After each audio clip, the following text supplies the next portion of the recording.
My biggest regret. I don't regret a lot of things in life. I kind of live life very gung ho, kind of impulse decisions. I'm not the smartest guy in the world, but I'm far from the dumbest. Um, there's one thing though that I will always hold over my own head in shame that I did not do when I had the chance, not knowing that I would never get another chance. And for this, we have to go back about 4.5, 5 years. And we go down to Universal Studios Islands of Adventure. I was down there for about I was down there for a trip in Florida about 9 days. This was pre-channel, so I didn't vlog it or anything. We were down there, we visited Daytona, and then we went to Universal and did the parks there and had a really fun time. Especially in the water park. A lot of fun in the water park. And got to ride do some cool experiences, look at cool attractions and stuff like that. But back then, I was still a big wuss when it came to roller coasters. I've done a whole video talking about my history with roller coasters, how I got over it, and when I got over it. And this was about a year before that happened. But they had, of course, they had some other the big roller coaster. They had the Hollywood Rip Ride Rocket, which gets mixed opinions. The Hulk roller coaster, the B&M Sit Down, which I think is pretty unique and is still there. I want to get on that. And of course, now they got Velocicoaster. It's one of my most anticipated roller coasters of all time now, because it is, of course, Jurassic World themed and it's apparently really good and stuff like that. They got Hagrid's Motorbike, which I hear is okay. But they had in 2017, instead of Velocicoaster, they had one called the Dragon Challenge. It was actually a pair of B&M inverted roller coasters that operated in the Harry Potter section of the park. They opened in 1999. And they used to duel. They didn't. They stopped dueling because of safety concerns, because people couldn't zip up their pockets, and then they sued the park for no reason whatsoever, and so they had to stop dueling them for liability reasons, and then we continued to operate. So they were there when we went there in 2017, and I didn't ride them. Yep, there it is. There's my biggest regret right there. Not riding them. Not riding those roller coasters.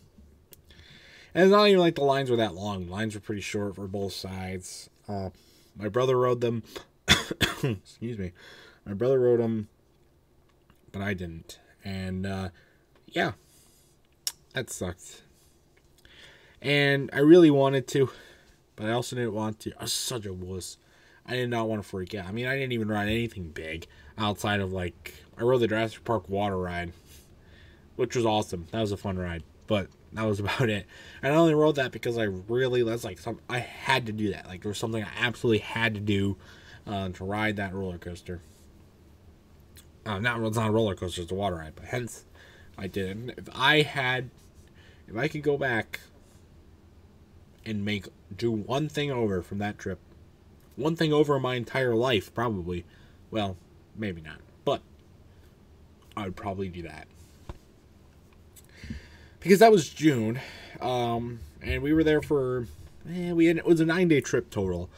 You include driving down there and driving back, and then spending a time in Daytona for a day or two, and then spending time at Universal and stuff like that. About 9 days total. But then little did I know that about 3 months after that, Dragon Challenge would be gone for good. And when that announcement came out in September, I hung my head in shame. I really did. I knew I'd failed in my life. I knew that one day, I knew that I had the chance to ride something so iconic, one in a lifetime opportunity, and I failed. And I thought to myself, how could I do this? Because, I had a chance to ride Mean Streak in its final season. Didn't do it. Probably good that I didn't do it, because I was still a wuss. And I heard Mean Streak sucked. I got to ride, so it hung my head in shame. Like, why? Why? Why must you do this to me? Ah, so annoying. So annoying. And I was thinking about it for a while, and I'm like, yeah, this is probably the reason why. Because after that, I had a newfound love for roller coasters.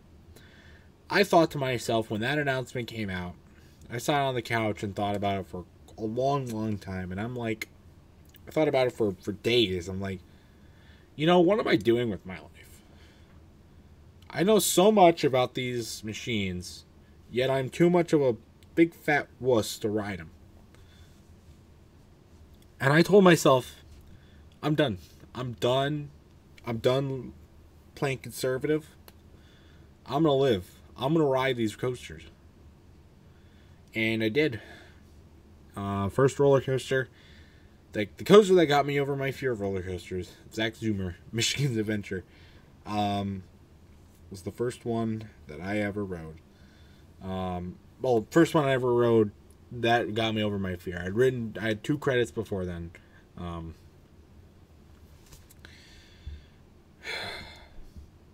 But even though I got over it, finally got over it, and I got to ride incredible experiences on roller coasters, both at Michigan's Adventure and Cedar Point, and hopefully this year at other parks as well. Maybe another new park. Hint, hint, hint, hint, folks.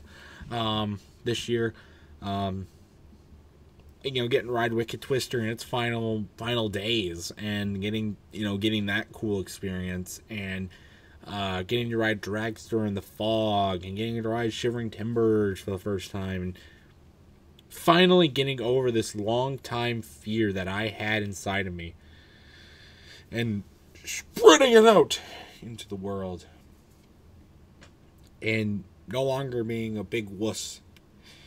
That regret still hangs over my head to this day, because I can't avenge it. I can't. And it's not going to define who I am, but it is going to be something that I will take to my grave that I wish I'd done. And,